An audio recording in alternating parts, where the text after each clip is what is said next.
ভাই আমরা মনে হয় শুরু করতে পারি ভাইয়া, যেহেতু ঠিক আছে ভাই, শুরু off করি। off ভাইয়া। তো আসসালামু আলাইকুম সকলকে। তো আমাদের আজকে হইতেছে আমাদের চ্যাপ্টার 7 এর সেকেন্ড লেকচার এবং লাস্ট লেকচার। তো আমরা আজকে চ্যাপ্টার শুরু করি। তো আমাদের আজকের আলোচনা শুরু করার আগে আমাদের লাস্ট দিনে যে হোমওয়ার্কটা ছিল আমরা আগে সেটা সলভ করার চেষ্টা করি। তো এটা আশা করি তোমরা সবাই করতে পারছো। তো আমরা এ ধরনের ক্ষেত্রে আমরা যখন এই যে পর্যায়কাল বের করছিলাম, আমরা কি সূত্র দেখছিলাম? আমরা পিরিয়ড বের করার জন্য যে সূত্রটা দেখছিলাম, সূত্রটা কি সবার মনে আছে? সূত্রটা আমাদের ছিল এরকম: টি সমান ওয়াইস by root over L by G. এখন এক্ষেত্রে যে জিনিসটা একটু খেয়াল করার মতো সেটা হইতেছে আমাদের যে এলটা, এলটা কিন্তু আমাদের সুতার দৈর্ঘ্য না। এলটা হইতেছে, যদি আমাদের এখানে একটা এরকম গোল বস্তু ঝুলানো থাকে, তাহলে এটা হইতেছে বস্তুর কেন্দ্র থেকে এই দূরত্বটুকু, এইটা হইতেছে এল। তো এখান থেকে আমাদের এই প্রশ্নের মধ্যে জাস্ট আমরা যদি এল এর মানটা ঠিক মতোই বের করতে পারি, তাহলে আমরা এই সূত্র দিয়ে ইজিলি ম্যাথটা করতে পারবো।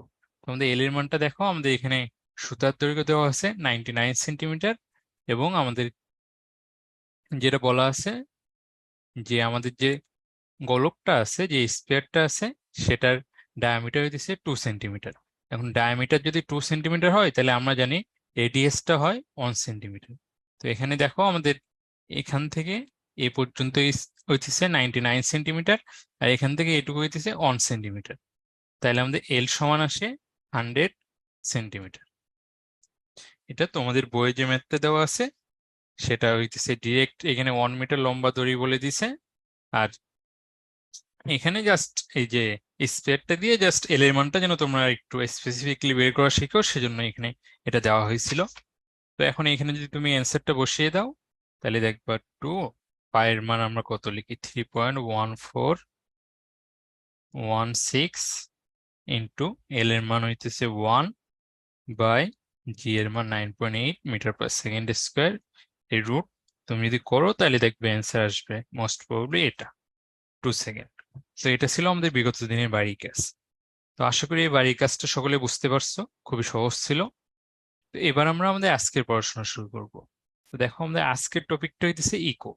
তো ইকো জিনিসটা কি সে বিষয়ে আমাদের সবারই কম বেশি মোটামুটি একটা আইডিয়া আছে, বা আইডিয়া যদি নাও থাকে তাহলেও আমরা এই ছবিটা দেখে আইডিয়াটা নিতে পারি। দেখো, আমরা জানি আমাদের শব্দ হইতেছে একটা তরঙ্গ। তো আমরা যখন কোনো কথা বলি, মানে কোনো শব্দ সৃষ্টি করি, তখন শব্দটা এবার সামনের দিকে যাইতে থাকে।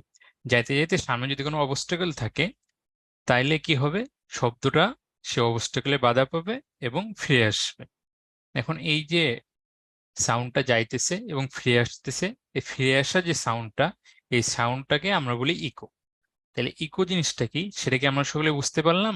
আমরা যখন একটা ওয়েভ, সাউন্ড ওয়েভ মানে জেনারেট করি, আমরা যখন কোনো কথা বলি, বা আমরা বা অন্য কেউ কোনো পাখি যখন ডাকে, বা যে কোনো একটা সাউন্ড ওয়েভ জেনারেট হওয়ার পরে যখন কোনো একটা অবস্টাকেলে বাধা পেয়ে আবার সেই যে জেনারেট করছে তার কাছে ফিরে আসে, তখন এই ফিরে আসা যে ওয়েভটা, যে ফিরে আসা যে সাউন্ড ওয়েভটা, সেটাকে আমরা বলি ইকো।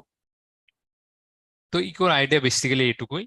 তো এখন একটা জিনিস তো বুঝতেই পারতেছো, যে আমরা যত ধরনের শব্দই জেনারেট করি, সব ধরনের শব্দই আমাদের আশেপাশে বিভিন্ন অবস্টাকেলে বাধা পায়, এই জন্য সব ধরনের শব্দই ইকো হয়। কিন্তু দেখবা আমরা সবসময় কিন্তু ইকোটা শুনতে পাই না।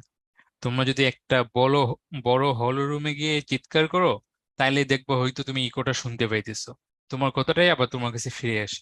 বা পাহাড়ের দিকে গেলে এরকম অনেক সময় দেখা যায়, তুমি চিৎকার করলে তোমার চিৎকারটা আবার তোমার কাছে ফিরে আসে। কিন্তু আমাদের রুমে এই জিনিসগুলো কেন হয় না? কারণ হইতেছে, আমাদের কোনো শব্দ, দুইটা সাউন্ড যদি আমরা আলাদাভাবে শুনতে চাই, তাহলে তাদের মধ্যে 0.1 সেকেন্ডের একটা ডিফারেন্স থাকা লাগে। এই 0.1 সেকেন্ডের ডিফারেন্স না থাকলে আমাদের ব্রেন শব্দ দুটোকে আলাদাভাবে চিহ্নিত করতে পারে না। তখন যদি আমাদের দুটো শব্দের মধ্যে 0.1 সেকেন্ডের ডিফারেন্স না থাকে, তাহলে আমাদের ব্রেন দুটো শব্দকে একটা শব্দ ধরে নেয় এবং শব্দ দুটোর মধ্যে ডিফারেন্স করতে পারে না। তো যখন আমরা ছোট রুমে কথাবার্তা বলি তখন দেখো আমাদের শব্দের বেগ আমরা জানি প্রতি সেকেন্ডে প্রায় বাতাসে 300, মানে রুম টেম্পারেচারে বাতাসে প্রায় 332 মিটার পার সেকেন্ড এরকম। তো দেখতেই পাইতেছো পয়েন্ট, আমরা যখন আমাদের রুম যদি, সাধারণত আমাদের রুমগুলো যে মাপের হয় এগুলো খুবই ছোট মাপের হয়, এবং সেই ছোট মাপের মধ্যে এই যে শব্দটা 0.1 সেকেন্ডে দেখো ট্রাভেল করতে পারে কত, 32 মিটার। তো এই 32 মিটার বা মিনিমাম 16 মিটারের রুম যদি আমাদের না হয়, কারণ শব্দটা যাইতেছে কোনো একটা অবস্টাকেলে বাধা পেতেছে আবার ফিরে আসতেছে, তাহলে আমাদের যদি আমরা দুটো শব্দ আলাদা করে শুনতে চাই তাদের মধ্যে টাইম ডিফারেন্স থাকা লাগবে 0.1 সেকেন্ড। এখন আমাদের সময়, এই যে শব্দের বেগটা হইতেছে 332 মিটার পার সেকেন্ড। এখন আমাদের 0.1 সেকেন্ডে শব্দ যাই হইতেছে আমাদের 32 মিটার। তাইলে আমরা যদি কোনো শব্দের ইকো শুনতে চাই তাহলে আমাদের এই যে অবস্টাকল থেকে আমাদের যে এখানে সাউন্ডটা জেনারেট করতেছে তার মধ্যে ডিস্টেন্স হলো মিনিমাম 16 মিটার। এটা তো সকলে বুঝতে পারছো। তো মিনিমাম 16 মিটারের ডিস্টেন্স না থাকলে আমরা সাধারণত 16 না, তো ঠিক এখানে এই যে আমি তো এখানে 32 লিখছি, এটা আসলে তুমি 33.2 বলতে পারো। আমি জাস্ট এগুলোকে রাউন্ড ফিগারে লিখছি, আমি একুরেট ভাগটা করি নাই। ইভেন এখানে 332-এর জায়গায় মনে হয় 334ও বলে মাঝে মধ্যে। তো আমি জাস্ট একটা র্যান্ডম আইডিয়া দিতেছি। তো এই প্রায় 16 মিটারের মতো লম্বা রুম না হইলে আমি আসলে ইকোটা শুনতে পাবো না। তো আমরা যদি এটা ঠিকঠাক মতো লিখতে চাই, এখানে যদি আমরা আরো একুরেটলি হিসাব করতে চাই তাহলে এগুলো একটু আলাদা আসবে। এটা যদি আমরা 332ই ধরে নিই তাহলে 33.2, তারপরে এখানে মনে হয় 16.6 এরকম আসে। ওগুলো তোমরা করতে পারবে, ওগুলোতে সমস্যা নাই। তো কেন আমরা সব সময় ইকোটা শুনতে পাই না সব শব্দের, সেটা কি আমরা বুঝতে পারছি? যে আমাদের ইকো শোনার জন্য আমাদের মিনিমাম একটা লেন্থ লাগবে, এটা কি আমরা সকলে বুঝতে পারছি? তোমরা একটু চ্যাটে রেসপন্স করো তো, যদি তোমরা সংখ্যায় অনেক কম, এই জন্য জাস্ট তবুও দু একজন রেসপন্স করো যে এটা বুঝতে পারছো কিনা। হ্যাঁ, দু একজন, সাজিদ, পুনশ্চ, এটা বলছো বুঝতে পারছো, আলিয়া বলছো বুঝতে পারছো, আব্দুল্লাহ হ্যাঁ বুঝতে পারছো। ঠিক আছে, থ্যাংক ইউ তোমাদেরকে। তো এটা হইতেছে আমাদের ইকোর বিষয়টা, যে আমাদের ইকোর শোনার জন্য আমাদের সবসময় মনে রাখবে এটা কিন্তু আমি কখন কথা বলতেছি, রুম টেম্পারেচার। রুম টেম্পারেচার,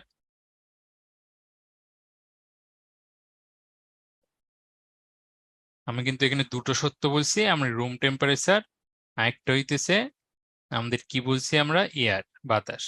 তাইলেই আমাদের এই যে প্রায় 16 মিটার মতো।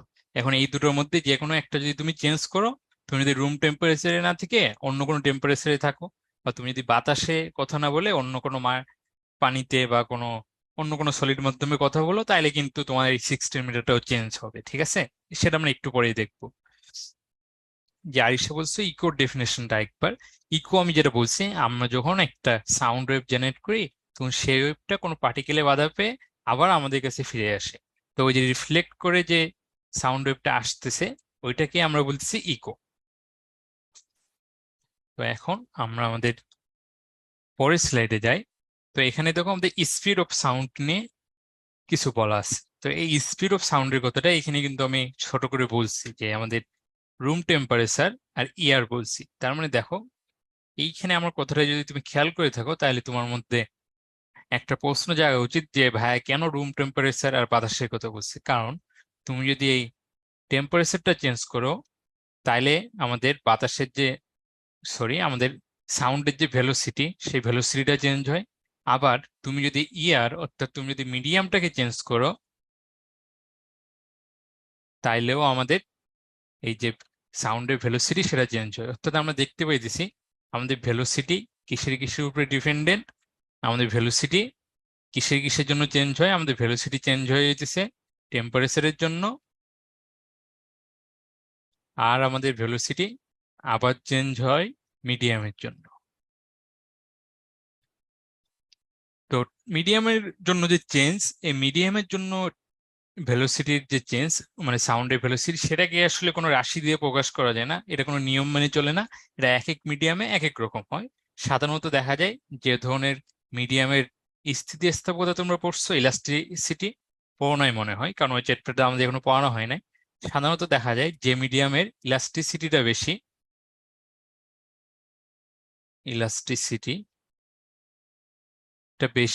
ইলাস্টিসিটিটা যত বেশি হয়, সাধারণত আমাদের এই যে সাউন্ডের ভেলোসিটিটাও তত বেশি হয়। আর আমাদের ইলাস্টিসিটিটা কম হইলে সাউন্ডের ভেলোসিটিটাও কম হয়। এটা আমরা দেখবো এই যে এখানে, এখানে দেখো আমাদের এখানে লেখা আছে মিডিয়াম,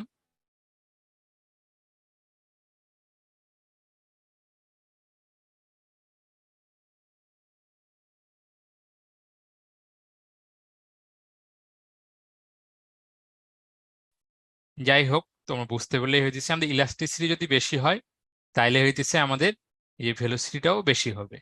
তো এখন ইলাস্টিসিটি জিনিসটা আসলে স্থিতিস্থাপকতা বলে। ইলাস্টিসিটি জিনিসটা তোমরা সংক্ষেপে মনে রাখলে এটা মনে রাখতে পারো, যে জিনিস যত শক্ত তাই ইলাস্টিসিটি তত বেশি। এটা যখন তোমরা ইলাস্টিসিটি চ্যাপ্টারে পড়বা তখন প্রথম দিকে আমার কথাটা ভুল মনে হইতে পারে, কিন্তু তোমরা যখন একটু ডিপলি বুঝবা তখন তোমরা বুঝতে পারবা যে কোনো জিনিস যতটা শক্ত হয় তাই ইলাস্টিসিটি তত বেশি হয়। তো এখানে আসলে যেটা দেখা যাইতেছে, এই জন্য দেখো আমাদের ডায়মন্ড, তোমরা নিশ্চয়ই জানো ডায়মন্ড সবচেয়ে শক্ত, মানে এখানে যেগুলো আছে, এই জন্য দেখো আমাদের ডায়মন্ডের ভিতর ভেলোসিটিটা সবচেয়ে বেশি। আর বাতাস খুবই হালকা, এই জন্য বাতাসের ভেলোসিটিটা আরো কম। এই দেখো নিচের দিকে যত যাইতেছে ইলাস্টিসিটি তত বাড়তেছে, এই জন্য ভেলোসিটিও তত বাড়তেছে। তো এই জিনিসটা একটু মনে রাখবে, এখান থেকে কিন্তু মাঝে মধ্যে এমসিকিউ টাইপের প্রশ্ন আসে, যে বিভিন্ন মিডিয়াম দিয়ে বলে কোনটা কোনটার মধ্যে সাউন্ডের ভেলোসিটিটা বেশি হবে। তো এটা, তো আমরা মিডিয়ামের উপরে আমাদের সাউন্ডের ভেলোসিটিটা কিভাবে ডিপেন্ড করতেছে সেটা বিষয়ে একটু আইডিয়া নিলাম, কিন্তু এটাকে কোনো রাশি দিয়ে আসলে ওইভাবে প্রকাশ করা যায় না। কারণ একটু মোটামুটি বোঝা যায় যে ইলাস্টিসিটি বেশি হলে বেশি হয়, কিন্তু কতটা যে বেশি হবে সেটা আসলে মাপা যায় না ওরকম ভাবে, মানে কোনো নিয়ম মেনে চলে না। এই জন্য ওইটাকে, এই যে ভেলোসিটি আর মিডিয়ামের মধ্যে যে সম্পর্ক সেটাকে কোনো রাশি দিয়ে প্রকাশ করা যায় না। কিন্তু ভেলোসিটি আর টেম্পারেচারের মধ্যে যে সম্পর্ক, অর্থাৎ টেম্পারেচার কতটুকু বাড়লে ভেলোসিটি কতটুকু বাড়বে, এটা সবসময় একটা নিয়ম মেনে চলে, এবং এই জন্য সেই নিয়মটাকে এভাবে রাশি দিয়ে প্রকাশ করা হয়। সেটা হচ্ছে velocity is proportional to root over temperature. এখানে অবশ্যই যে জিনিসটা মনে রাখবা, এইখানে আমাদের যে টেম্পারেচার, সরি, এখানে আমাদের এই যে, এখানে আমাদের এই যে টেম্পারেচারটা, এই টেম্পারেচারটা কিন্তু আমাদের অনলি কেলভিন স্কেলে টেম্পারেচার। কেলভিন কথাটা মনে আছে? আমাদের কেলভিন স্কেলের টেম্পারেচার কিন্তু এটা, এটা কিন্তু ভালোভাবে মনে রাখবে, এটা যেন ভুল না হয়। তোমার যদি কোনো এই যে সেলসিয়াস বা ফারেনহাইটে টেম্পারেচার দেওয়া থাকে সেটা কিন্তু এই সূত্রে ইউজ করলে হবে না। এই সূত্রে কিন্তু টেম্পারেচার ইউজ করা লাগলে কেবলমাত্র কেলভিনের টেম্পারেচারটাই ইউজ করতে হবে। আর এখানে ভেলোসিটিটা তো বুঝতে পারতেছো, সাউন্ডের ভেলোসিটি। তো এই যদি এইটা হইতেছে আমাদের সাউন্ডের যে স্পিড অর্থাৎ ভেলোসিটি, সেটা আমাদের টেম্পারেচারের সাপেক্ষে যেভাবে চেঞ্জ হইতেছে সেটা হইতেছে এটা, আর আমাদের মিডিয়ামের সাপেক্ষে যেটা চেঞ্জ হইতেছে সেটা তো আমরা বলছি ইলাস্টিসিটি বেশি থাকলে বেশি হয়। তো আমাদের এখন আজকের আমরা শুরু থেকে যেটুকু দেখছি সেটা হইতেছে আমাদের ইকো সম্পর্কে কি সেটা আমরা একটু আইডিয়া নিয়েছি। আর আমাদের স্পিড অফ সাউন্ডটা আমরা দেখছি, যে আমাদের স্পিড অফ সাউন্ড বা ভেলোসিটি অফ সাউন্ড এটা দুটো জিনিসের উপরে ডিপেন্ড করে, একটা হচ্ছে টেম্পারেচার, একটা হচ্ছে মিডিয়াম। এখন যখন টেম্পারেচারের উপরে ডিপেন্ড করে সেটা কিভাবে ডিপেন্ড করে, সেটা আমাদের এই ইকুয়েশন অনুযায়ী ডিপেন্ড করে, ঠিক আছে? আর আমাদের মিডিয়ামের উপরে যে ডিপেন্ডেন্সি সেটা আসলে এরকম কোনো ইকুয়েশন দিয়ে লেখা যায় না, কিন্তু সেটা আমরা বুঝতে পারি যত ইলাস্টিসিটি বেশি যে মিডিয়ামের, সে মিডিয়ামে সাউন্ডের ভেলোসিটিও বেশি।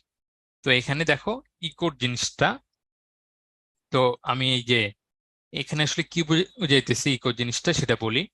এই যে সেগুলো কি হইতেছে,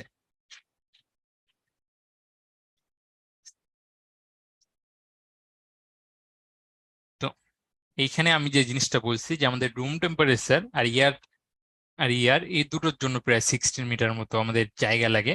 কিন্তু বুঝতেই পারতেছো এই যে 16 মিটারটা আমরা আসলে পাইছিলাম কই থেকে, আমরা পাইছিলাম আসলে এই যে সাউন্ডের ভেলোসিটিতে। এখন রুম টেম্পারেচার চেঞ্জ করে অন্য কোনো টেম্পারেচারে গেলে ভেলোসিটি চেঞ্জ হবে, এই জন্য জায়গার পরিমাণটাও চেঞ্জ হবে। আবার বাতাসের পরিবর্তে আমরা যদি পানিতে কথা বলি বা অন্য কোনো মিডিয়ামে কথা বলি, তাইলেও আমাদের এই যে ইকো শোনার জন্য যে লেন্থটা, এই লেন্থটা কম বেশি হবে। তো এইটুকু কি এতক্ষণ পর্যন্ত যেটুকু বললাম এইটুকু কি সবাই বুঝতে পারছো? তাহলে আমরা ম্যাথে যাব। কেউ না বুঝতে পারলে একটু বলো। হ্যাঁ, সাজিদ বলছো বুঝতে পারছো। বাকিরা, বাকি যে কয়জনকে দেখলাম তারা কি বুঝতে পারছো? এই যে আলিয়া, পুনশ্চ, তারপরে আব্দুল্লাহ, আরিশা, যে আব্দুল্লাহ বুঝতে পারছো? ঠিক আছে। And নাবিলা বিন ওহিদ বলছো যে আরেকবার রিপিট করবো। আচ্ছা, কোন অংশটুকু আরেকবার রিপিট করবো? ঠিক আছে। আলিয়া বলছো ইয়েস। ঠিক আছে, আমি পুরোটুকু তাহলে আরেকবার রিকেপ করি। আমরা আজকে যেটা শুরু থেকে যেটা বলছি, আমরা প্রথমে ইকোটা বলছি। ইকো হইতেছে আমাদের সাউন্ড ওয়েভ কোনো অবস্টাকেলে বাধা পেয়ে যে ফিরে আসে, ওই ফিরে আসা ওয়েভটা হইতেছে ইকো। এখন এখান থেকে আমরা দেখছি সাউন্ড ওয়েভের যেহেতু প্রতি সেকেন্ডে 332 মিটার মতো যায়, সেহেতু আমাদের কান দুটো শব্দের মধ্যে 0.1 সেকেন্ড ডিফারেন্স না থাকলে সেটাকে বুঝতে পারে না। এই জন্য আমাদের কানের ক্ষেত্রে দুটো শব্দকে আলাদাভাবে চেনার জন্য আমাদের শব্দটাকে এই যে মিনিমাম প্রায় এত মিটার দূরত্ব ট্রাভেল করে আসা লাগে। এখন এই জন্য আমাদের কোনো ইকো শোনার জন্য আমাদের এই 60 মিটার লাগে। কেউ যদি এখনো না বুঝতে পারে, একটু রেকর্ডিংটা দেখো বুঝতে পারবা। আর আমরা যেটা বলছি, আমাদের এই যে ভেলোসিটি অফ সাউন্ড, এটা আমাদের দুটো জিনিসের উপরে ডিপেন্ড করে। একটা হইতেছে রুম টেম্পারেচার, আর একটা হইতেছে এই যে মিডিয়াম।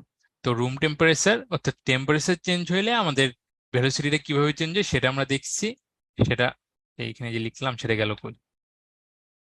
সেটা আমরা এখানে লিখছি যে আমাদের ভেলোসিটি এই যে রুট ওভার টি। এখানে সবসময় মনে রাখবে টিটা হইতেছে কেলভিন স্কেলে। টিটা কেলভিন স্কেলে, এটা কিন্তু সেলসিয়াস বা ফারেনহাইট স্কেলে দিলে হবে না। আর মিডিয়ামের ক্ষেত্রে আমরা দেখছি ইলাস্টিসিটি যত বেশি, ভেলোসিটিও তত বেশি। তো এখানে আসলে সেটাই বলছে, টেম্পারেচার চেঞ্জ করলে ইকো শোনার জন্য জায়গার পরিমাণটা চেঞ্জ হবে। তো এবার দেখো, এবার আমরা ম্যাথটা করব। এই ম্যাথটাতে আসলে এটা তোমাদের বইয়ের ম্যাথ। ম্যাথটাতে আসলে যেটা বলা হয়েছে যে দেখো, এর সার্টেন প্লেস, কোন একটা নির্দিষ্ট জায়গায় টেম্পারেচার ইন উইন্টার, শীতের সময় আমাদের টেম্পারেচার হচ্ছে 10 degree Celsius, and velocity of sound is 332 metre per second. তো শীতের সময় আমাদের টেম্পারেচার 10 ডিগ্রি সেলসিয়াস আর ভেলোসিটি হইতেছে 332 মিটার পার সেকেন্ড। আর টেম্পারেচার গরমকালে আমাদের দেখা যাইতেছে 30 ডিগ্রি সেলসিয়াস হয়, তাহলে তখন ভেলোসিটিটা কত হবে? এখন আমরা ভেলোসিটি আর টেম্পারেচারের মধ্যে আমরা যে রিলেশনটা দেখছি সেটা হইতেছে একটু আগেই দেখছি, V equal to root over T. এখন জি, can you explain elasticity briefly? আচ্ছা আব্দুল্লাহ, আমাদের চ্যাপ্টার 5-এ ইলাস্টিসিটি নিয়ে বিস্তারিত আলোচনা আছে। তো ওটা আমরা যখন পড়বো সেটা আমরা তখন দেখবো। আচ্ছা, ইকুয়েশনের জন্য ম্যাক্সিমাম কত ডিস্টেন্স? আচ্ছা, ম্যাক্সিমাম ডিস্টেন্সটা আসলে তোমাদের আপাতত লাগতেছে না, কারণ ম্যাক্সিমাম ডিস্টেন্স বলতে গেলে আমাদের সাউন্ড ওয়েভ যে ক্ষয় হয়ে যায় সেটা বলতে হবে। তোমরা আপাতত মিনিমাম ডিস্টেন্সটা নিয়েই পড়লেই হবে।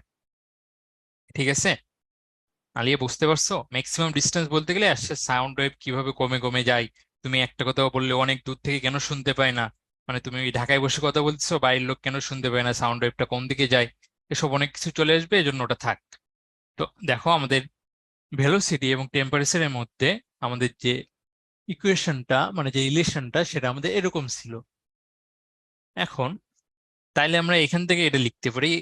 ফিজিক্স তো অনেকদিন ধরে পড়তেছো, তো এটা আশা করি তোমরা এই লাইন থেকে এই লাইনটা কিভাবে আসে সেটা জানো। না জানলে বলো, আমি আবার দেখাই দিব, সমস্যা নেই। এই উপরের লাইনটা থেকে যে তলের লাইনটা লেখা যায়, সেটা কি তোমরা বুঝো? একটু রেসপন্স করে জানাও। না, এটা বুঝতে পারলে ম্যাথ শেষ। হ্যাঁ, নাবিলা বিনতে ওই বলছো ইয়েস। আচ্ছা, বাকিরা একটু রেসপন্স করো, যে 5 জন রেসপন্স করতেছো। আলিয়া, আব্দুল্লাহ, তারপরে পুনচ্চ, তারপরে আরেকজন সাজিদ ছিল। যে আলিয়া বলছে ইয়েস।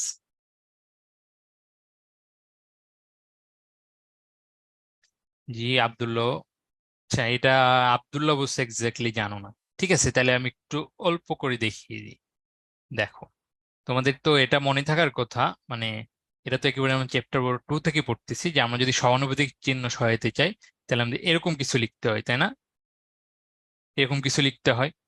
এটা আমরা যদি সমানুপাতিক চিহ্ন সরিয়ে সরিয়ে সমান চিহ্ন লিখতে চাই। এখন দেখো, আমাদের যদি এটা হয়, তাহলে যে কোনো তাপমাত্রা, যে কোনো টেম্পারেচার এবং যে কোনো ভেলোসিটির মধ্যে এই রিলেশনটা হবে।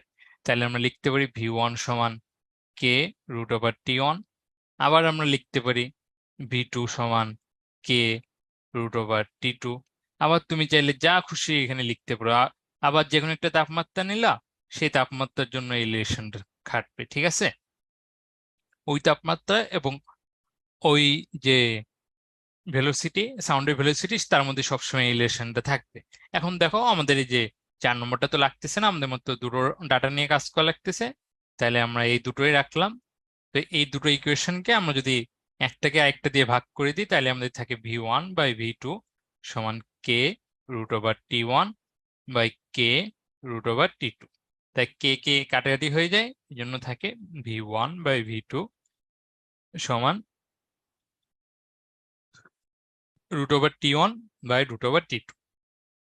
তো এটুকু যদি তোমরা পারো তাহলে আমাদের আর কোনো টেনশন নাই।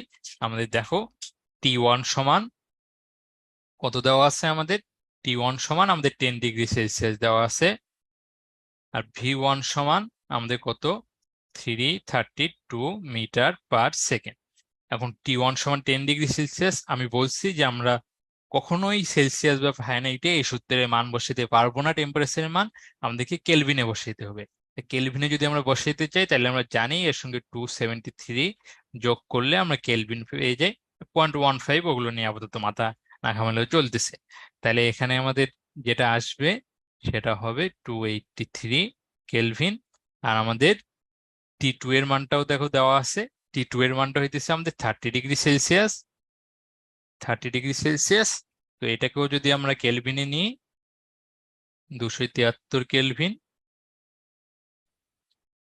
303 কেলভিন, আর আমাদের V2 সমান হট সেটা বের করা লাগবে। তাইলে এটা তোমরা সকলেই এখন পারবা।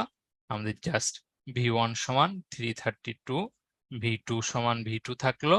এখন এর মধ্যে √, উপরে কত আমাদের, আচ্ছা এইভাবে লিখলে তোমরা আবার দু একজন না বুঝতে পারো, ওভাবেই লিখি। আমাদের এই যে √, আমাদের উপরে T1 কত 283, আর নিচে হইতেছে √303। তো এখন ক্যালকুলেটর দিয়ে এটাকে অবশ্যই নিয়ে যাবে, এটাকে অবশ্যই নিয়ে যাবে, এটাকে নিচে নিয়ে আসবে বসে, নিয়ে তোমরা V2 এর মানটা বের করতে পারবা। তোমাদের বইয়ের ম্যাথ দেখো, বই মনে হয় এরকম অ্যান্সার আসছে, তোমাদেরও আসবে এরকম। তাইলে আমাদের সামারের সময়, গরমের সময় আমাদের সাউন্ডের ভেলোসিটিটা হবে এরকম, যে 343.5, 343। তো বুঝতেই পারতেছে যখন আমাদের টেম্পারেচার বাড়তেছে তখন আমাদের ভেলোসিটিও বাড়তেছে, এবং ভেলোসিটি যদি বাড়ে তাহলে আমাদের ইকুয়েশনের জন্য যে জায়গাটা ওইটার মানটা আরো বেড়ে যাবে। তো এই ম্যাথটা কি সকলে বুঝতে পারছো?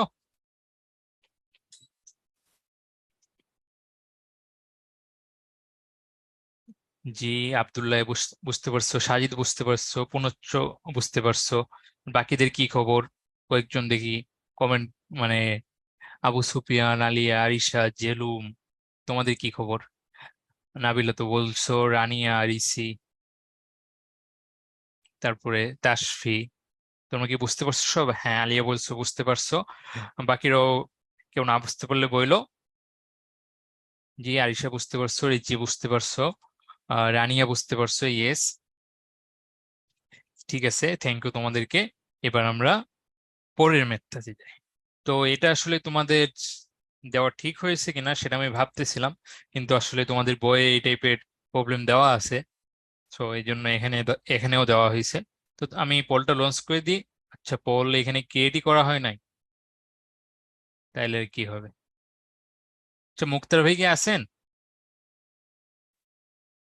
হ্যাঁ জি ভাই, শুনতে পাচ্ছি ভাই।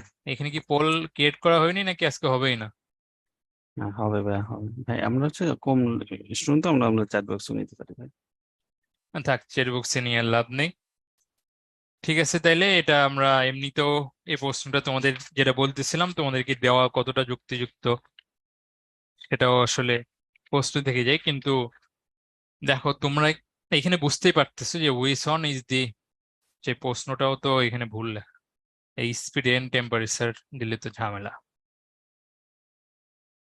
দাঁড়াও আমি এই প্রশ্নটা একটু ঠিক করে নিই।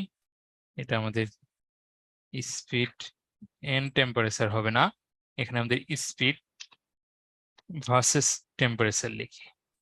এন্ড দিলে কি সমস্যা আর ভার্সেস দিলে কি সমস্যা সেটা আমি তোমাদের একটু বলি। যখন আমাদের এরকম দেখবা, এরকম কোন একটা ভার্সেস কোন একটা দেওয়া আছে, তখন বুঝবা এ পাশে যেটা আছে সেটা আমাদের থাকবে ওয়াই এক্সিসে, আর এ পাশে যেটা আছে সেটা আমাদের থাকবে এক্স এক্সিস, ঠিক আছে। আর যখন আমাদের এরকম কিছু দেওয়া থাকবে যে এরকম যে টাইম ভেলোসিটি গ্রাফ আঁকো, তখন তোমরা বুঝবা, যখন এই মাঝখানে কমা বা এই টাইপের কিছু দিয়ে লেখা থাকবে তখন বুঝবা এটা হইতেছে আমাদের এক্স এক্সিস। এটা কিন্তু তোমাদের সারা জীবন কাজে লাগবে। মাঝে মধ্যে যখন, এখন তো তোমরা অনেক ছোট, এখন সাধারণত এই টাইপের প্রবলেমের মুখোমুখি তোমরা পড়ো না, এই জন্য এগুলো নিয়ে মাথা ঘামাও না। কিন্তু যখন তোমরা উপরে ক্লাসে উঠবা, বিভিন্ন এডমিশন টেস্ট দিতে যাইবা, তখন কিন্তু এই ধরনের ট্রিক গুলো ওরা খাটায় মাঝে মধ্যে। মানে কোনটা এক্স এক্সিস কোনটা ওয়াই এক্সিস সেটা দেখা যেতেছে, হয়তো তুমি বুঝতে পারবা না। তো দেখো এখানে আমাদের এখানে যদি এরকম থাকে আমাদের, তাহলে আমাদের সাউন্ড স্পিডটাকে আমাদের ওয়াই এক্সিসে রাখতে হবে আর টেম্পারেচারটাকে এক্স এক্সিসে রাখতে হবে।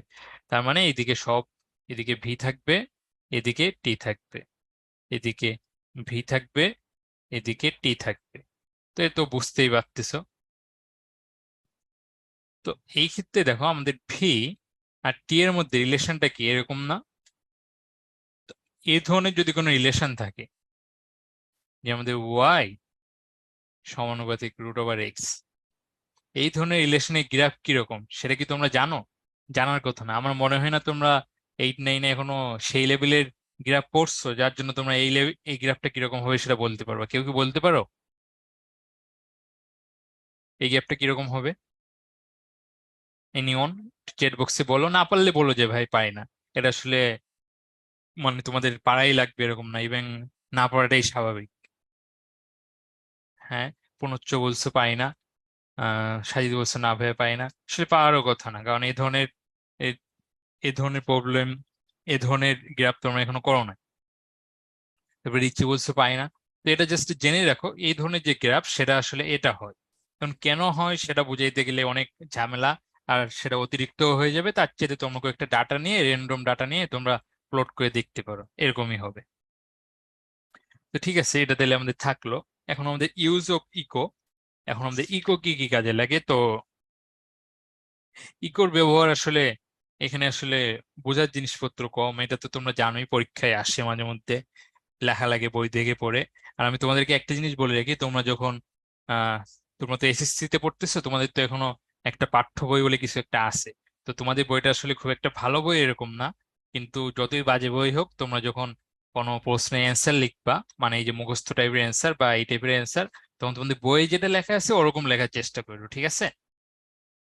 মানে বিশেষ করে যখন ক নম্বর খ নম্বরের যে সংজ্ঞা বা ব্যাখ্যা ট্যাখ্যা চাই, তখন মনে করো একটা সংজ্ঞা বইয়ে একরকম দেওয়া আছে, কিন্তু তুমি তার চেয়ে অনেক সুন্দর করে লিখতে পারো, দরকার নাই বইয়ে যে সংখ্যাটা দেওয়া আছে ওটাই দিয়ে দিও।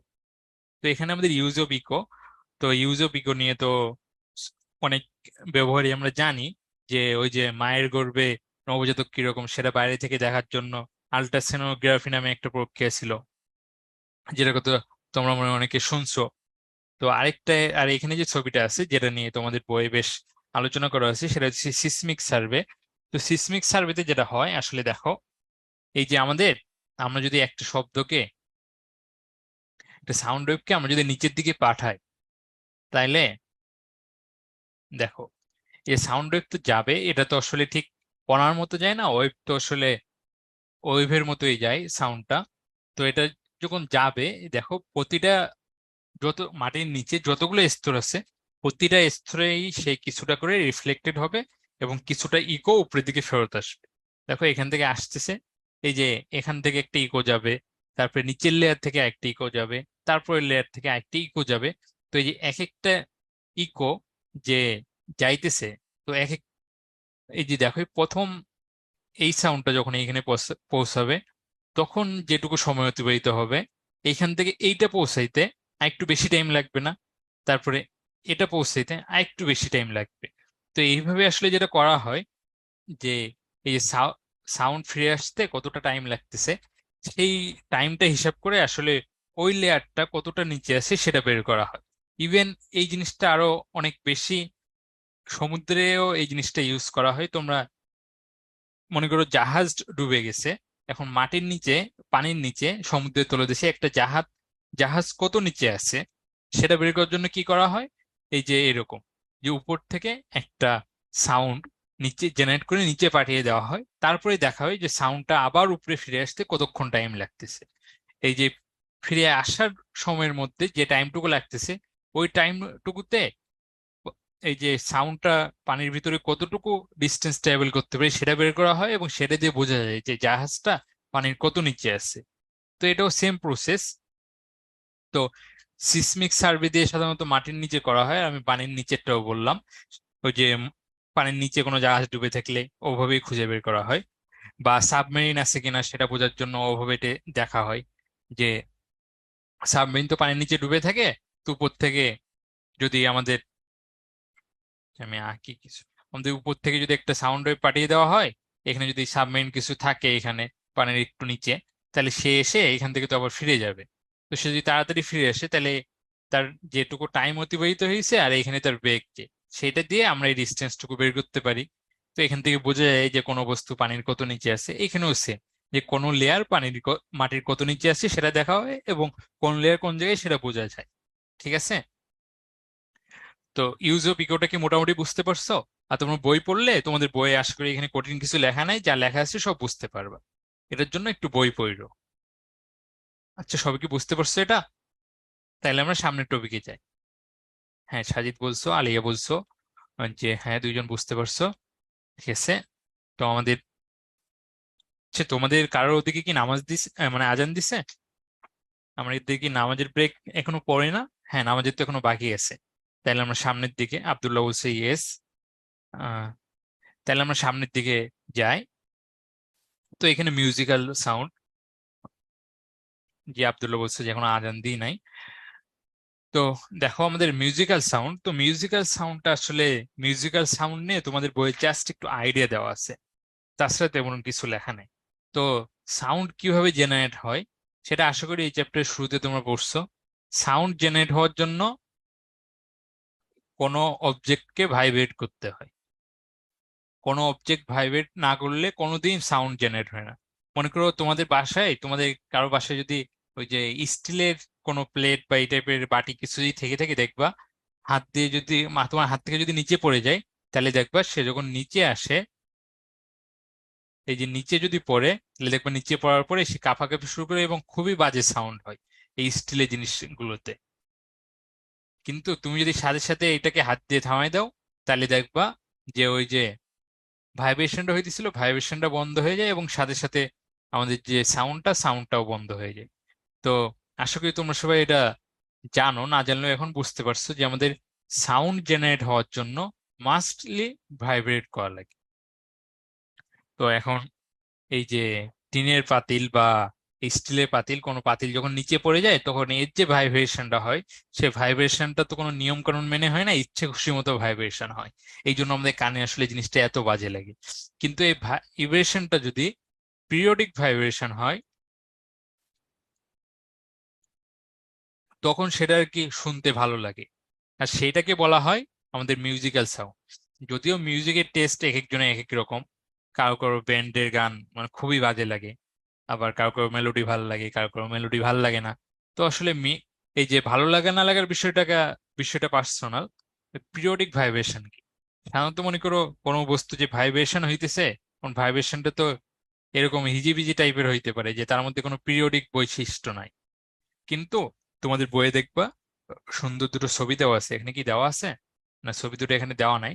দেখবা কিন্তু ভাইব্রেশনটা যদি এরকম হয় যে মনে করো এই যে যাইতেছে, এই যে, তারপরে এরকম হইলো, তারপরে আবার এইখান থেকে এই যে, মানে বুঝতে পারতেছো আমি কিন্তু এটা আঘাত ট্রাই করতেছি। তো এরকম যদি হয় যে আমাদের ভাইব্রেশনটা এই যে পিরিয়ডিক, মানে একটা নিয়ম মেনে চলে, কিছুক্ষণ পর পর গিয়ে রিপিট হইতেছে, তখন আমাদের সেই ভাইব্রেশনটাকে বলে পিরিয়ডিক ভাইব্রেশন। আর যদি এরকম হিজিবিজি টাইপের হয় যে কখন কি হইতেছে মাথা মুন্ডু নাই, তাহলে সেটাকে তোমরা পিরিয়ডিক বলতে পারবো না। তোমরা তো পিরিয়ডিসিটিটা পড়ছো মনে হয় নাকি, যে আমরা কোনটাকে কখন পিরিয়ডিক বলি কখন পিরিয়ডিক বলি না। তো আমাদের যখন এই যে পিরিয়ডিক ভাইব্রেশন হয় তখন আমরা সেই সাউন্ড গুলোকে বলি মিউজিক্যাল সাউন্ড। যদিও এই যে মধুর লাগা না লাগার বিষয়টা এক একজনের কাছে এক এক রকম, কিন্তু ওই সাউন্ড গুলোকে আমরা মিউজিক্যাল সাউন্ড বলি। তো মিউজিক্যাল সাউন্ড কি সেটা কি বোঝা গেল? যে একটু রেসপন্স করো। হ্যাঁ ভাইয়া, সাজিদ বলছো বুঝতে পারছো। তো বাকিরা কি বুঝতে পারছো? হ্যাঁ, আব্দুল্লাহ ইয়েস বুঝতে পারছো, নাবিলা বুঝতে পারছো, আরিশা বুঝতে পারছো, উম, আলিয়া বুঝতে পারছো। জি ঠিক আছে। থ্যাংক ইউ তোমাদেরকে। তো এখন দেখো তোমাদের বইয়ে মিউজিক্যাল সাউন্ড নিয়ে কয়েকটা মনে আছে। ইন মানে মিউজিক্যাল সাউন্ডের কয়েকটা কি বলে, আসলে এগুলো মিউজিক্যাল সাউন্ডের না, যে আসলে সব ধরনের সাউন্ডের এই প্রপার্টি গুলো থাকে। তো এই দু একটা প্রপার্টি তোমাদের এখানে বলা হয়েছে। একটা হইতেছে তার মধ্যে ইন্টেন্সিটি, ইন্টেন্সিটি নিয়ে একটু বলা আছে, পিস নিয়ে বলা আছে, টিম্বার নিয়ে বলা আছে। তো এইগুলো নিয়ে আসলে তোমাদের ডিটেলস কোনো আলোচনা নাই, তোমাদের বইয়ে জাস্ট এগুলো বলে রাখছে। তোমাদের ওই যে 1 নম্বরে যে প্রশ্নগুলো থাকে ওগুলোর জন্য জাস্ট মুখস্থ করা লাগবে। তো এগুলো যদি তোমরা বুঝতে চাও, সেই বোঝাটা তোমাদের আসলে অতিরিক্তই হয়ে যাবে। তো এর মধ্যে সাধারণত পিস, টিম্বার এ দুটো নিয়ে তোমাদের আপাতত কোনো কাজে লাগবে না, কিন্তু ইন্টেন্সিটি দেখছি আমি দু একটা ম্যাথের মধ্যে। সাধারণত ইন্টেন্সিটিটা, যেহেতু ইন্টেন্সিটি তোমার তো সূত্র নাই, তোমরা তো আয়ের সূত্র তো দেখো নাই, দেখবাও না। তো তারপরে ইন্টেন্সিটি জিনিসটা আমি একটু বলি। ইন্টেন্সিটি হইতেছে, ইন্টেন্সিটি জিনিসটা হইতেছে, মনে করো তুমি একটা শব্দ কত জোরে শোনা যাইতেছে তার একটা পরিমাপ। তো শব্দ, শব্দ তো একটা ওয়েভ, ওয়েভের শক্তি থাকে, শব্দেরও একটা শক্তি আছে, পাওয়ার। প্রতিটা সাউন্ডের একটা পাওয়ার আছে। তো পাওয়ার জিনিসটা তো বুঝোই যে কত শক্তিশালী। এই যে শব্দ, একটা শব্দ কত মানে কত জোরে হইতেছে সেটার টাইপ অফ আর কি পাওয়ার, পাওয়ারটাকে তোমরা ওইভাবে ভাবতে পারো। তো ইন্টেন্সিটিটা হইতেছে পাওয়ারকে এরিয়া দিয়ে ভাগ করলে যেটা পাওয়া যায় সেটা হইতেছে ইন্টেন্সিটি। যদিও এই এরিয়াটা লম্ব হয়েও লাগে, অনেক কিছু আছে, কিন্তু আপাতত তোমরা এইটুকুই মনে রাখো যে ইন্টেন্সিটি হইতেছে, এই পাওয়ার হইতেছে একটা শব্দ কত জোরে, তার একটা পরিমাপ হইতেছে, সেটা হচ্ছে পাওয়ার, আর পাওয়ারকে এরিয়া দিয়ে ভাগ করলে সেটা ইন্টেন্সিটি পাওয়া যায়। আর এই যে পিস জিনিসটা কি, পিস জিনিসটা হইতেছে যে ওই যে এরকম শুনছো না যে দু একজনের ভয়েস অনেক তীক্ষ্ণ হয় আর দু একজনের গলা মোটা হয়, মানে ওই যে মাঝে মধ্যে ব্যঙ্গ করে বলে বাঁশের মতো গলা, পিসটা আসলে খানিকটা ওরকম। তো পিস আসলে কতটা তীক্ষ্ণ সেটা আসলে বোঝা যায়, যে কারো ভয়েস কতটা তীক্ষ্ণ বা কতটা মোটা, সেটা যে রাশি দিয়ে বোঝানো হয় সেটা হচ্ছে পিস। ঠিক আছে। আর হইতেছে টিম্বার জিনিসটা কি, টিম্বার জিনিসটা হইতেছে বিভিন্ন বাদ্যযন্ত্র থেকে যে শব্দ আসতেছে, এই শব্দগুলো কোনটা কোন যন্ত্রের শব্দ সেটা কিভাবে আলাদা করবে সেটা হইতেছে টিম্বার। টিম্বারটা তোমাদের লাগবেই না। তো ইন্টেন্সিটি জিনিসটার, পিচ জিনিসটা এটুকু একটু বুঝে রাখো যে ইন্টেন্সিটি হইতেছে এই শব্দ কত জোরে শোনা যায় সেটা হইতেছে পাওয়ার, আর পাওয়ারকে এরিয়া দিয়ে ভাগ করলে সেটা যেটা পায় সেটাই হইতেছে ইন্টেন্সিটি। আর পিচটা কি, পিচটা হইতেছে কারোর মানে কোন একটা শব্দ কতটা মোটা বা কতটা তীক্ষ্ণ সেটা। আর ইন্টেন্সিটির একক কি হবে, পাওয়ারের একক তো তোমরা কাজ ক্ষমতা শক্তিতে যেটা দেখছো সেটাই, পাওয়ারের একক ওয়াট, আর এরিয়ার একক মিটার স্কোয়ার। তাহলে ইন্টেন্সিটির একক ওয়াট পার মিটার স্কোয়ার, আর পিসের একক হইতেছে হার্স। তোমার ফ্রিকোয়েন্সি যে একক দেখছো পিচের এককও সেম। তো এখানে আমি আসলে ডিটেলসে কিছুই বলি নাই, তোমাদের বইয়েও বলা নাই, জাস্ট একটু আইডিয়া দিছি। তো তোমরা কি এই যে মিউজিক্যাল সাউন্ডের আইডিয়াটা, তারপরে এই তিনটে জিনিসের আইডিয়াটা একটু পেয়েছো? টিম্বারের বিষয়ে কোনো আইডিয়াও আমি দিই নাই, যে টিম্বার আসলে কিভাবে বুঝে আলাদা, কারণ ওটা তোমাদের বইয়ে নাই, ওটা লাগবে না তোমাদের। এটা কি বুঝতে পারছো?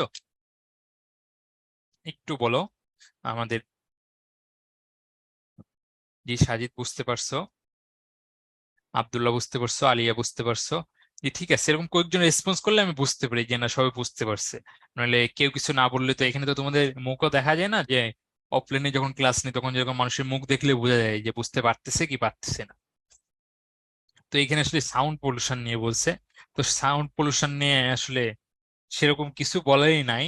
সাউন্ড পলিউশন নিয়ে তোমাদের বইয়ে যে যা কিছু লেখা আছে সব আসলে ওই যে সমাজ বইয়ে যেসব লেখা থাকে শব্দ দূষণ নিয়ে সেগুলোই লেখা আছে।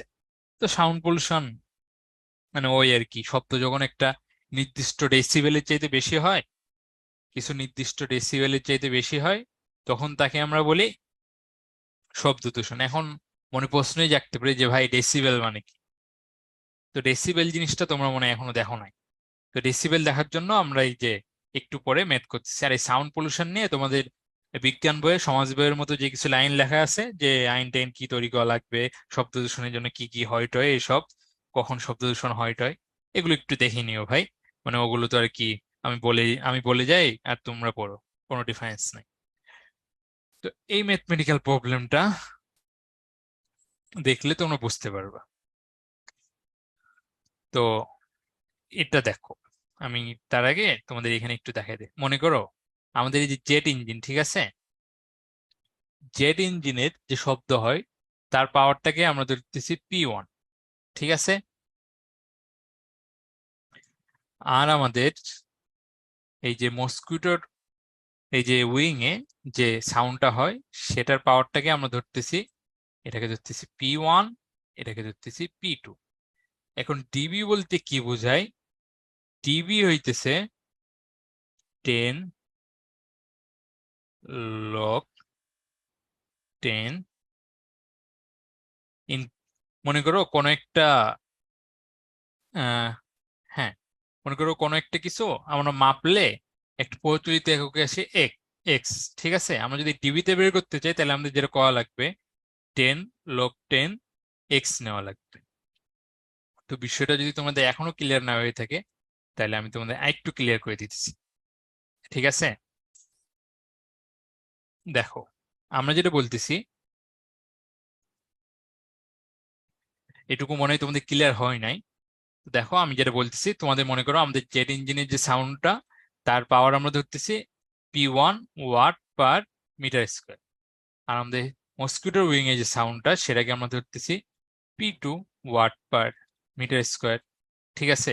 এখন এটা তো ওয়াট পার মিটার স্কোয়ার আছে, এটাকে যদি আমরা ডিবিতে বের করতে চাই তাহলে আমাদের কি হবে? আমরা যদি ডিবিতে বের করতে চাই তাহলে এটা হবে, আমরা ডিবিতে বের করতে চাইলে কি করব বলছিলাম, মনে আছে কি? এখানে 10 লগ 10, তারপরে এখানে ভিতরে যেটা ছিল সেটা। তাহলে আমরা যদি এই পাওয়ারটা ডিবিতে বের করতে চাই 10 লগ 10 P1, এত ডিবি হবে, ঠিক আছে? আর এটা যদি এখানে বের করতে চাই 10 লগ 10 P2 ডিবি। এটা কি বোঝা গেল? আচ্ছা, তোমরা কি এটা বুঝতে পারছো যে আমরা কি করে ডিবিতে নিয়ে গেছি? ডিবিতে নিয়ে যাওয়ার জন্য 10 লগ 10 তারপরে যেটা আছে সেটাই দিয়ে দিব। আচ্ছা, একটু রেসপন্স করো, ডিবিটা কিন্তু বেশ বোঝার জন্য বেশ ইম্পর্টেন্ট একটা টপিক, কারণ এরপরে একটু ম্যাথ আমরা করব এখানে যেটা তোমাদের বইয়েরই ম্যাথ। আচ্ছা, সাজিদ বুঝতে পারছো, বাকিরা কি বুঝতে পারছো? আব্দুল্লাহ বুঝতে পারছো? আরিশা বুঝতে পারছো? লগ কি? আলিয়া, তুমি তো একটা কঠিন প্রশ্ন করে ফেলছো। লগ কি? আচ্ছা, লগ তো তোমাদের মেবি ক্লাস 8-এও ছিল আর 9-এও থাকার কথা। লগ হইতেছে লগারিদম। সমস্যা নেই, তুমি যদি লগ না বুঝতে পারো দেখবে ক্যালকুলেটরে লগ লেখা আছে, ওটা নিয়ে আসলে এখন আপাতত আমরা ডিসকাস না করি। আর তাছাড়া ম্যাথে দেখবা 9-10-এ অবশ্যই লগ পড়াবে। তো এটা কি বুঝতে পারছো? হ্যাঁ, বাকিরা বুঝতে পারছো? তাইলে এখন দেখো আমরা যদি এইটা আর এইটা, দুটোই দুটো পাওয়ার, এই দুটো পাওয়ারের মধ্যে যদি আমরা ডিফারেন্সটা বের করতে চাই, জেট ইঞ্জিনের যে পাওয়ারটা আর মস্কিটোর যে পাওয়ারটা সে দুটোর মধ্যে ডিফারেন্স কত, তাহলে আমরা কিভাবে বের করবো বলো তো? এভাবে করব না? 10 log 10 P1 minus 10 log 10 P2, এরকম। তাহলে এখন দেখো আমরা যদি 10টা কমন নিই তাহলে আমাদের এরকম থাকে log 10 P1 minus log 10 P2। এর নিচে যে 10টা লিখতেছি, এই 10 এগুলো কিন্তু লগের বেস, তোমরা তো জানো। এবার দেখো, তোমরা মনে হয় একটা জিনিস ইতিমধ্যে জানো যে লগ এ মাইনাস লগ বি, এটাকে আমরা লগ এ বাই বি বলতে পারি না? তাহলে দেখো আমরা এটাকে এভাবে লিখতে পারি লগ 10 P1 বাই P2। দেখো, এই লাইনটা কি বুঝছো? এখানে যেটা করছি আমরা জাস্ট লগের এই সূত্রটা ইউজ করছি। সবাই কি বুঝতে পারছো?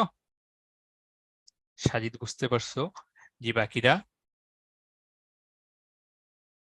হ্যাঁ, দেখো আমি স্টেপ বাই স্টেপ আগে দিছি এবং প্রতিটা স্টেপে শুনতেছি, তোমরা তো একটু বিরক্ত হইতেছো যে ভাইয়া দু এক লাইন পড়ায় আবার কেন জিজ্ঞেস করতেছি যে বুঝতে পারতেছি কিনা।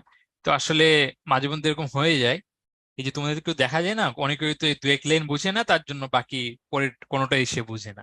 এই জন্য অনেকে তো অনেক সময় তোমরা লজ্জা পাও, কেন পাও জানি না। এই জন্য আমি তোমাদের বারবার জিজ্ঞেস করতেছি, কেউ না বুঝলে এখনই বলো। তো দেখো, এটা যদি ও পর্যন্ত যদি বুঝে থাকো, তাহলে এবার আমরা এখানে আসি। এখানে দেখো, এখানে কি বলতেছে, here P2 and P1 are the sounds of a jet plane and a mosquito wings respectively. How many times larger is the sound of a jet plane that of a mosquito? এখানে আসলে কি করা আছে আমি তোমাদেরকে বলতেছি। এই যে দেখো, আমরা এই যে এখানে কি করছি, আমরা এই পুরো অংশটুকুতে আমরা এই যে P1 মানে জেট ইঞ্জিন আর সাউন্ড অফ মসকিটো, এই দুটোর মধ্যে যে ডিফারেন্স, সেই দুটো ডিবিতে বের করছি না? দেখো, এইটা কিন্তু আমরা আসলে ওই দুটো ডিবিতে বের করছি। এখন এখানে যদি তোমরা মানটা খেয়াল করো, তোমরা এখানে যদি 110 নিই আর এখানে 0 নিই, তাহলে আমাদের আসলে মেইনলি দেওয়া আছে এই মানটা সমান 110। বুঝতে পারছো কি?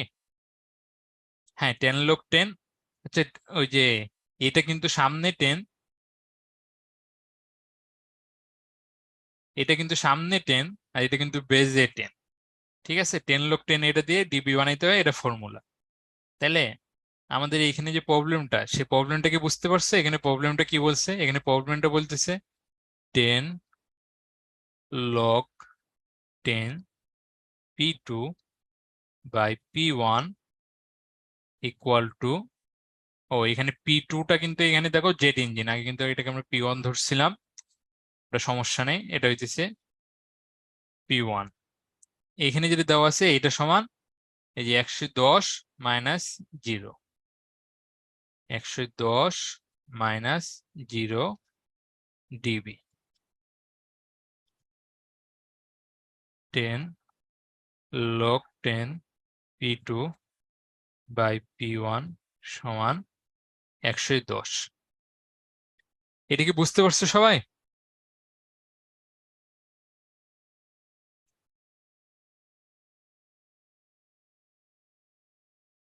আচ্ছা, এটা কি সবাই বুঝতে পারছো?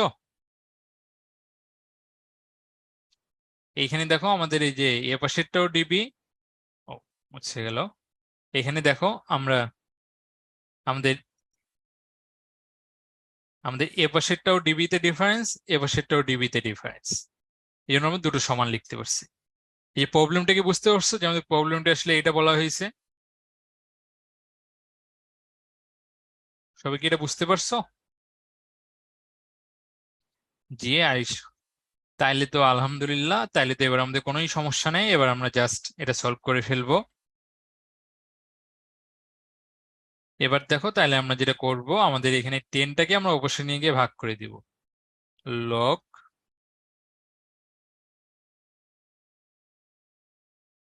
Log 10 P2 by P1 equal to এই 10টাকে এপাশে নিয়ে ভাগ করে দিতেছি, তাহলে দিচ্ছে 11।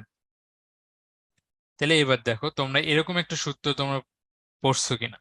এরকম যদি হয়, লগ লগের বেজে কিছু একটা আছে এ এক্স, আমার তোমাদের বইয়ে কিভাবে লেখেছিল আমার মনে নাই, কিন্তু এরকম একটা জিনিস আমার স্যার আমাকে যেটা বলতো, এরকম যদি হয় তাহলে আমরা এ এর মানটা কিভাবে বের করব। আমার স্যার আমাকে যেটা বলতো, আমি তোমাদেরকে বলি, এইটা হইতেছে এটা হইতেছে মির্জাফর। মির্জাফর যেটা করে, এই এই যে পুরো বাংলা ভেঙে দিয়ে এই যে নবাবকে একা রেখে অবশ্যই চলে যায়, কিন্তু ইংরেজরা খুব বুদ্ধিমান, তারা মির্জাফরের মাথার উপরে বসে থাকে। এটা মনে আছে? মানে এরকম পড়ছো তোমরা? এই যে লগ এ এক্স সমান 2 হইলে এক্স এর মান কি করে বের করতে হয়, আমার স্যার যেটা বলতো, এই পুরো বাংলা ভেঙে দিয়ে নবাবকে একা রেখে মির্জাফর অবশ্যই ইংরেজদের সাইডে চলে যায়, কিন্তু ইংরেজরা খুব বুদ্ধিমান, এই জন্য ওরা মির্জাফরের মাথার উপরে বসে থাকে। দেখো, আমরা ওই জিনিসটাই এখানে ইউজ করব। তো আমাদের এই জন্য P2 বাই P1 সমান হবে 10 টু দি পাওয়ার 11। তাইলে আমাদের এখান থেকে অ্যান্সারটা পেয়ে গেছি আমরা, যে ZB1 এর যে ইঞ্জিন সেটার পাওয়ার, এই যে P2 এর পাওয়ার হইতেছে P1 এর এই 10⁻11 গুণ। দেখো এটা কি বুঝতে পারছো? এটা না বুঝতে পারলে তোমরা একটু দেখো, আমরা এখন একটা ব্রেক নিই 10 মিনিটের, নামাজের ব্রেক অবশ্যই। তারপরে 10 মিনিট পরে আমরা আসি, তখন এটা যদি কেউ না বুঝতে পারো বলো, আমি আবার বুঝিয়ে দিব, ঠিক আছে? আচ্ছা, আলিয়া জিজ্ঞেস করছো 140 কেন নাই, তুমি চাইলে 140ও নিতে পারতো, সমস্যা নেই। 140 নিলে কি হইতো, 11 জায়গায় 14 হইতো। এটা তো আসলে তোমাদের বইয়ে তো বললামই, বইটা তো আসলে অনেক বাজে বই, এই জন্য সেরকম নির্দিষ্টভাবে কিছু বলে দেয় নাই। নইলে প্রশ্নে এরকম উল্টাপাল্টা প্রশ্ন, যদি এখন বোর্ডেও উল্টাপাল্টা প্রশ্ন আসে, কিন্তু আসলে কিছু করার নাই, তুমি 140 নিলেও হইতো, সমস্যা নেই। আচ্ছা, তাহলে আমরা নামাজের ব্রেক নিই। এখন আমার ফোনে কয়টা বাজে? আমার ফোনে 6টা 55 বাজে। আমরা তাহলে 7টায় 5-এ শুরু করি, ঠিক আছে? আমরা 7টায় 5-এ শুরু করি। সবার ওইখানে গিয়ে আজান দিচ্ছে, সবাই নামাজ পড়ে নাও। আর নামাজ পড়া হয়ে গেলে আমার আসতে যদি দেরি হয়, তাহলে দেখো যে আজকের পড়ানোর মধ্যে কোনটা বুঝো নাই, সেটা আমি আবার বুঝাই দেবো, ঠিক আছে? আসসালামু আলাইকুম।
আসসালামু আলাইকুম সকলকে।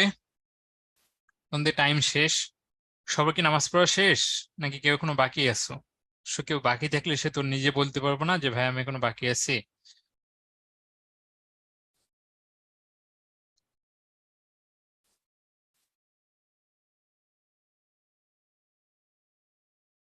আচ্ছা, তাহলে আমরা আমাদের সামনের টপিকে যাই। তো আচ্ছা, এটা একটা প্রশ্ন আছে যে in which medium the velocity of sound maximum, solid, light, gaseous ও প্লাজমা। এটা একটু যারা ফিরে আসছো সবাই একটু চেটে আমাকে জানাও তো, আমাদের তো পোল নাই। নাকি পোল খুলছে? না না, পোল লঞ্চ করছে। আচ্ছা, তাহলে আমি পোলটা লঞ্চ করে দিই। 2 নম্বরটা পোল দেওয়া হয়েছে, সবাই একটু অ্যান্সার দিয়ে দাও, তাহলে আমিও বুঝতে পারি যে তোমরা সবাই আসছো কিনা। নাহলে কেউ আবার বাদ থেকে গেলে তো প্রবলেম। 2জন বলছো সলিড, 2জন বলছো গ্যাসিয়াস।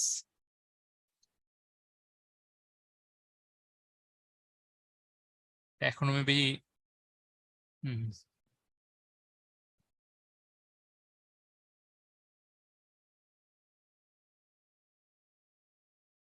একজন মেবি বাকি আছো, সে একটু অ্যান্সারটা দিয়ে দাও।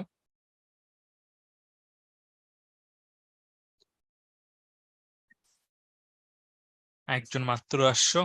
আচ্ছা, যে মাত্র আসছো তো একটু পোলের অ্যান্সারটা দিয়ে দাও।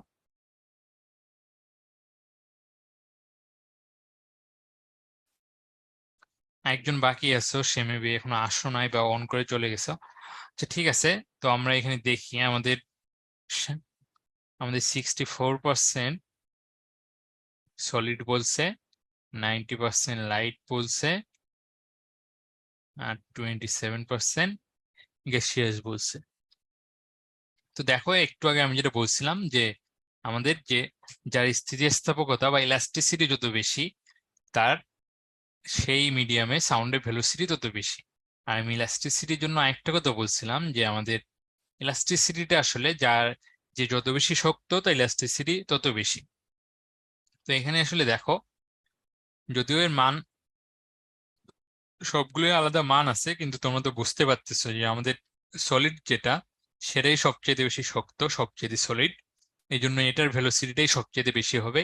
এটা ইলাস্টিসিটি সবচেয়ে বেশি হবে, এই জন্য এর ভেলোসিটিটাও সবচেয়ে বেশি হবে। আর লাইট বা গ্যাসিয়াস বা প্লাজমা এগুলো তো আসলে সলিডের চাইতে বেশি দুর্বল, মানে অতটা দৃঢ় না। এই জন্য ওদের ইলাস্টিসিটি কম, এই জন্য ওদের ভিতরে সাউন্ডের ভেলোসিটিও কম। তো আশা করি এটা সকলে বুঝতে পারছো। তো আর একজন মেবি অ্যান্সারটা দাও নাই, সে ফিরে আসছো কিনা জানায়ও। তো এবার আমরা এই ম্যাথটা করব। তো এটা আসলে তোমাদের বইয়েরই একটা ম্যাথ। তো এটা আসলে বইয়ে এমসিকিউ আকারে দেওয়া ছিল, তো ম্যাথটা আসলে সহজ ম্যাথ। তোমার ম্যাথটা দেখি, আমাদের এখানে একটা স্পিকার আছে, ঠিক আছে? আর স্পিকার থেকে 20 মিটার নিচে এখানে পানি লেয়ার আছে। আর আমাদের টেম্পারেচার দিয়ে দিচ্ছে 30°C। আর এখানে এই সমান 10 মিটার দেওয়া আছে। তো আমাদের আমাদের যেটা বলছে যে আমাদের এখানে যেটা বলছে, how much time is required to hear the echo in case of the given thing. তো এখানে যে জিনিসটা তোমাকে আগে প্রথমে বলতে হবে, যে এখানে তো লেখা নাই কিন্তু তোমাদের বইয়ের যে প্রশ্নটা সেখানে লেখা আছে, এখানে মেবি এটা এখানে তুলে দিতে ভুলে গেছে। তো এখানে আসলে এই যে 30°C বলা আছে, 30°C মানে হইতেছে আমাদের এখানে আমাদের যে সাউন্ডের ভেলোসিটিটা হইতেছে v=32 মিটার/সেকেন্ড। ঠিক আছে, আমাদের সাউন্ডের ভেলোসিটি হইতেছে 332 মিটার/সেকেন্ড, এই 30°C। তাহলে দেখো, এইখান থেকে এই ইকো শোনা লাগবে। ইকো শোনা লাগবে মানে কি, প্রথমে সাউন্ডকে এতটুকু ট্রাভেল করে আসতে হবে, তারপর আবার এখান থেকে এতটুকু ফিরে যেতে হবে, তাইলে তো ইকোটা শুনতে পাবে। তাহলে দেখো আমাদের সাউন্ড টোটাল কতটুকু ডিস্টেন্স ট্রাভেল করতেছে, দেখো তো, 20 + 20 = 40 মিটার ট্রাভেল করতেছে, তাই না? আর আমাদের সাউন্ডের ভেলোসিটি কত, v=332 মিটার/সেকেন্ড। তাহলে আমাদের টিটা বের করা লাগবে। তাহলে আমরা কি জানি, আমরা টি কিভাবে বের করবো, আমরা তো জানি D = VT। তাইলে আমাদের টি সমান হবে D বাই ভি, ডি হইতেছে 40 বাই, দেখো তো এটা অ্যান্সার কত আসে।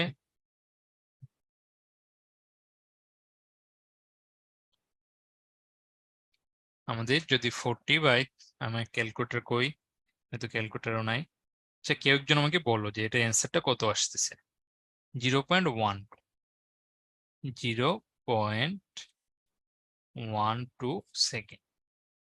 ঠিক আছে, তাইলে আমরা বুঝতে পারছি এই ম্যাথটা, যে how much time is required to hear the echo in case of the given figure. এই প্রবলেমে আমাদের ইকো শোনার জন্য কতটুকু টাইম লাগবে। ঠিক আছে, তাইলে আমরা যদি এটা বুঝতে পারি তাইলে আমরা আমাদের পরের প্রবলেমে যাই। এটা হইতেছে আমাদের একটা ম্যাথমেটিক্যাল প্রবলেম। এখানে আমাদের যেটা বলছে যে আমাদের টেম্পারেচার দেওয়া আছে 20°C। তাহলে 20°C আমাদের প্রথমেই যেটা করা লাগবে, আমাদের 20°C আমাদের ইসের ভেলোসিটিটা বের করে নেওয়া লাগবে। ঠিক আছে, 20°C ভেলোসিটি কত হবে। তাহলে দেখো, আমরা যদি এভাবে লিখি, যে আমরা একটু আগে যেটা দেখছি, আমরা তাহলে 20°C ভি ইকুয়াল টু কত সেটা বের করতে চাই। তাহলে আমরা কি জানি, আমাদের টেম্পারেচার যদি আমাদের 30°C হয়, 30°C বা 30°C সমান 273 যোগ 30 কেলভিন হয়, তাইলে আমাদের ভেলোসিটি কত হয়, 332 মিটার পার সেকেন্ড। তাইলে আমাদের এই যে টেম্পারেচার যদি আমাদের 20°C হয়,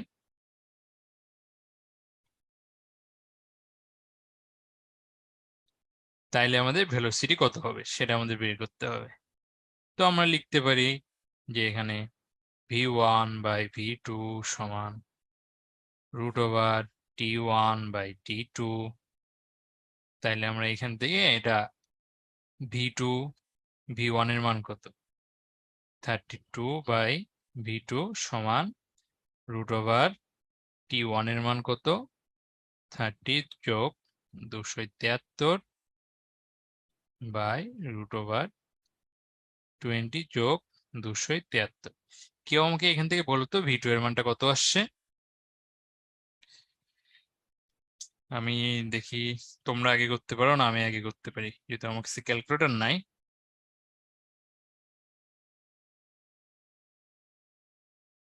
30 যোগ 273, আর আমরা যদি এটার সঙ্গে আমাদের গুণ করা লাগবে কত, v1 = 332।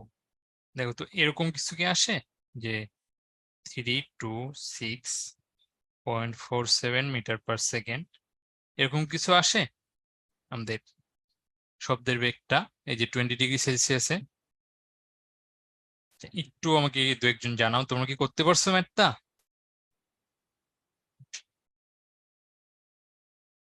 হাইট 40 মিটার, আচ্ছা ওটা আসতেছি। আমরা কিন্তু এখন এই ম্যাথটা সলভ করতেছি, আর এই ম্যাথটাতে ভি সমান 20°C হলে ভি সমান কত হবে আমরা সেটা বের করতেছিলাম। সেটা আমরা বের করে করছি এত মিটার পার সেকেন্ড। দেখো, এই যে 20°C টেম্পারেচারটা কি করে বের করছি, এটা কি সবাই বুঝতে পারছো। রেসপন্স করো। এই যে এখানে যেটা করছি, এটা কিন্তু আসলে এই যে এই প্রবলেমের জন্য করছি। আমি এটা এখানে মুছে দিতেছি, নলে তোমরা আবার এটাকে এই প্রবলেমে ভাবতে পারো। তো তোমরা যখন বাসায় দেখবা, ভিডিও তো থাকবেই, চাইলে ভিডিও থেকে দেখে নিতে পারো যে 20°C তাপমাত্রায় যে বাতাসের বেগ সেটা প্রশ্নে চাইলে ডিরেক্টও দেওয়া থাকতে পারে, ডিরেক্ট না দিয়ে এভাবে অন্য কোনো মাধ্যমে দেওয়া থাকতে পারে। অন্য কোনো মাধ্যমে দেওয়া থাকলে আমরা কিভাবে বের করব সেটা কিন্তু আমি এখন দেখালাম। এটা কি সবাই বুঝতে পারছো, একটু রেসপন্স করো, আমাদের ক্লাস প্রায় শেষ। তো তোমরা বেশিক্ষণ আর পেইন নেওয়া লাগবে না, একটু রেসপন্স করো, বুঝতে পারছো কিনা। হ্যাঁ, 300 একজনের মুভি। কত আসছে বললা। হ্যাঁ, আলিয়ার মেবি 337 আসছে। তো সে দেখো যেটা আসে, ও নিয়ম তো ঠিকই ছিল, এখন যেটা আসে সেটাই 326, 337 যেটাই হোক। 337 হওয়ার কথা না, কারণ তাপমাত্রা কমলে তো আমাদের বাতাসের বেগ মানে শব্দের বেগও কমবে। তো এখানে এবার তাহলে আমরা এই প্রবলেমটা পড়া শুরু করি। এখানে যেটা বলতেছে আমাদের A and B are in equal distance from the person, B is exactly in between the person and the hill, after how much time will the echo be heard at A and B if the man produces a sound. তার মানে এখানে যেটা বলতেছে, প্রথমে যেটা বলছে যে আমাদের বিটা হইতেছে আমাদের ব্যক্তি আর এর একেবারে মাঝামাঝি, তাহলে বিটার থেকে এদিকে দূরত্ব কত? 170কে যদি আমরা 2 দিয়ে ভাগ করি কত আসে? 85। তাহলে এ পাশে আছে 85 মিটার, আর এইখান থেকে এইটুকু হইতেছে 85 মিটার। আবার এ আর বি ব্যক্তি থেকে সমান দূরত্বে আছে, এইটুকু হইতেছে 85 মিটার। এই যে আমাদের 1 নম্বর লাইনটা দিয়ে এই ইনফরমেশন গুলো দেওয়া আছে, এটা কি বুঝতে পারছো? আর একটু আগে মানে একজন জিজ্ঞেস করছো যে হাইট 40 মিটার কেন কেন হইলো, এটা দেখো, এটা দেখলেও তোমার এটা ক্লিয়ার হয়ে যাবে। তো এখানে আমাদের 1 নম্বর লাইনে যে ইনফরমেশনটা দেওয়া আছে, A and B are at an equal distance from the person, b is exactly in between the person and the hill, after how much time।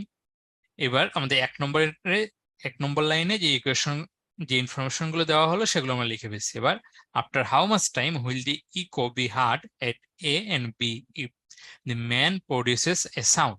ঠিক আছে, তাহলে আমাদের দেখো আমাদের বি যদি ইকো শুনতে চাই, আমাদের বি যদি কালো এখানে আছে, তাহলে আমরা সবুজ দেখো আমাদের সাউন্ডটা প্রডিউস হইতেছে এখান থেকে, ঠিক আছে। এখন বি যদি ইকোটা শুনতে চাই, তাহলে আমাদের সাউন্ডকে কতটুকু পথ ট্রাভেল করা লাগতেছে?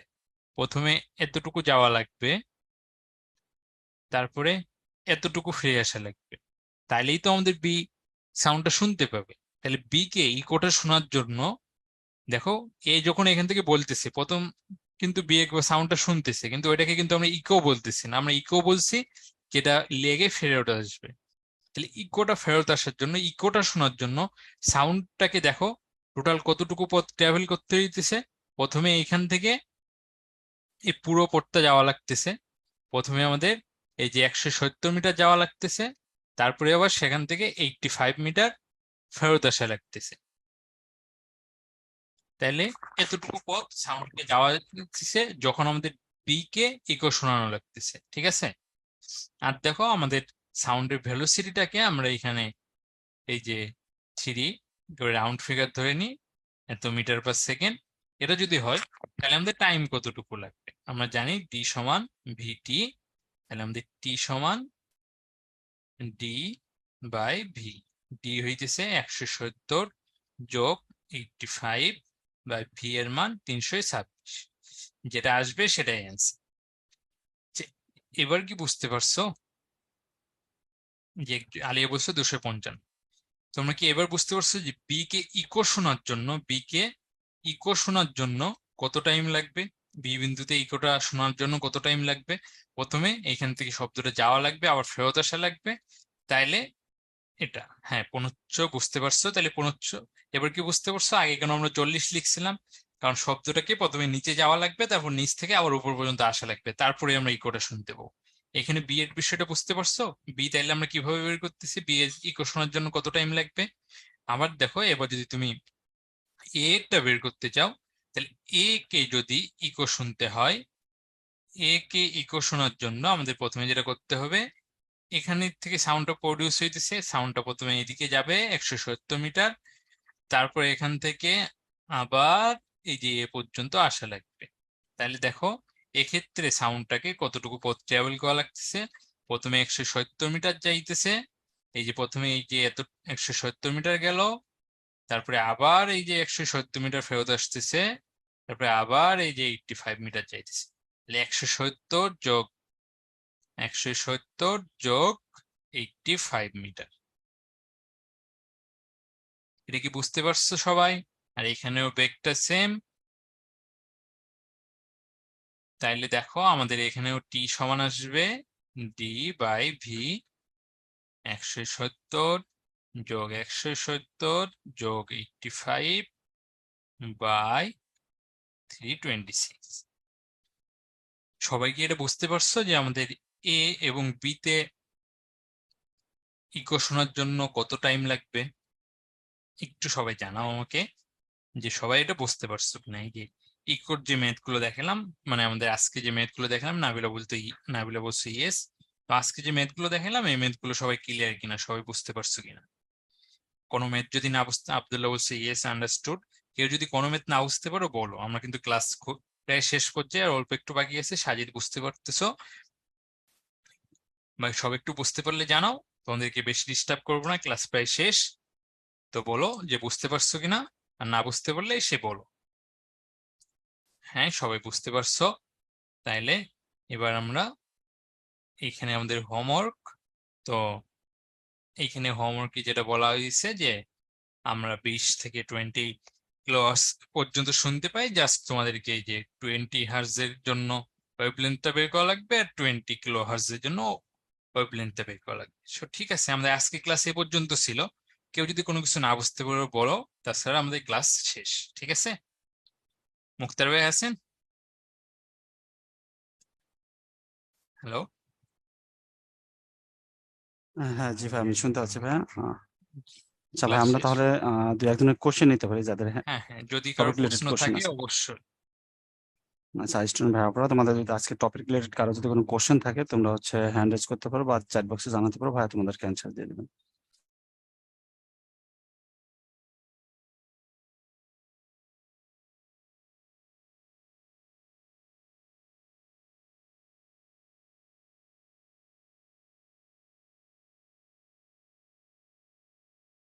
হ্যাঁ, কারোর মনে হয় প্রশ্ন নাই?